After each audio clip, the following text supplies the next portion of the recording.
தேவ மனிதர்களாகிய தானியேல், Shadrach, Meshach, Abednego என்கிற அந்த 4 வாலிபர்களும் ராஜாவின் போஜனத்தினாலே தன்னை தீட்டுப்படுத்தலாகாதென்று இருதயத்திலே தீர்மானம் பண்ணி பரிசுத்தத்திற்காக வைராக்கியம் பாராட்டினார்கள். தேவன் இந்த 4 வாலிபருக்கும் சகல எழுத்திலும் ஞானத்திலும் அறிவையும் சாமர்த்தியத்தையும் கொடுத்தார்.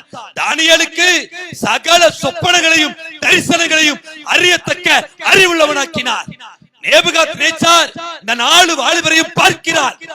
அவனுடைய ராஜ்யத்தில் இருக்கிற சகல ஜோசியர்களும் சகல சாஸ்திரிகளிலும் இந்த 4 வாலிபர் இருந்தா ஞானத்துக்கும் புத்திக்கும் அடுத்த விஷயத்திலே அந்த ஜோசியர்களை விட சாஸ்திரிகளை விட 10 மடங்கு சாமர்த்தராக நேபுகாத்நேச்சார் பார்க்கிறார்.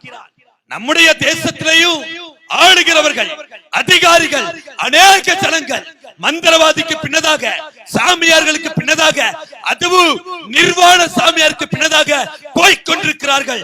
அவர்கள் கவனம் தேவ மக்கள் மீது, தேவ ஊழியர்கள் மீது திரும்ப வேண்டுமானால் மந்திரவாதிகளாலேயோ, குறி சொல்லுகிறவனாலேயோ, நிர்வாண சாமியார்களாலேயோ ஒரு பிரயோஜனமும் இல்லை. கிறிஸ்தவர்களாகிய தேவ ஜனங்களாகிய இவர்களிடத்திலே தான் உண்மை தேவன் இருக்கிறார், சத்தியம் இருக்கிறது, தேவ வார்த்தை இருக்கிறது என்று அவர்களுடைய சிந்தை நம் பக்கம் திரும்ப வேண்டுமானால் நீங்களும் நானும் பரிசுத்தவான்களாய் ஜீவிக்க வேண்டியது அவசியம்.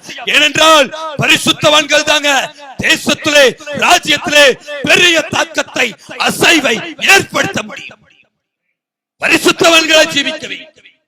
பரிசுத்தவான்கள் தான் அசைவை உண்டாக்குவார்கள்.